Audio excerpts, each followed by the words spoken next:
Hello, phono friends. Don Wilson here for another episode of As the Record Turns. Here you see that we have two tiny discs that one might think are the 7-inch Berliners that I typically make, but I'm excited to say that this is a 7-inch Berliner, which makes this little teeny tiny guy a 5-inch Berliner. The first one that I've gotten to mold, and I'm super excited to show it to you. Records this rare I don't usually even play. Incredibly cautious about handling them, as one can imagine.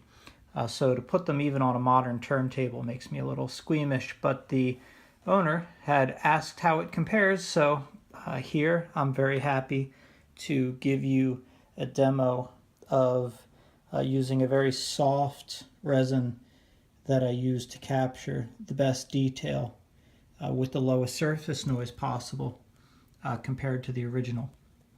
So let's have a listen as to how they compare. Now you'll notice first off that on my turntable here, even with the 20% speed control, I have it all the way maxed, and it sounds about right. But these discs were recorded at very high RPMs, somewhere around 100 to 120 RPMs. 78 plus 20%. I'm not going to embarrass myself trying to figure out the math, but you can do it. In the meantime, let's have a listen.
So there we have a march from just prior to, well, not later than 1892, and the recording quality is awfully good.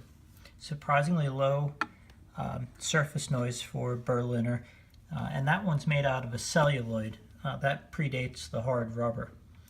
So this one is a soft urethane, silicone molded of the same disc we just listened to, and then pressure cast with, again, a smooth polyurethane.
The disc that we just heard, Berliner number 458, that's probably the last copy of that disc in existence. Maybe there's a couple others, but discs of this rarity, they virtually don't exist. They sit in people's collections where they are never touched, they never see the light of day, and many of us don't even know that they exist. And they'll sit there until that person's estate sale or until they move into an over 55 community. Of the discs that I've copied, over 200, less than half have come from my own personal collection, and most of them were loaned from generous individuals, such as the gentleman who loaned the disc that we had just heard. And several others have done the same. They knew that they had something that was precious. They took faith in me, sent me the disc, and now the disc is available as a polyurethane copy for people to study and enjoy for generations.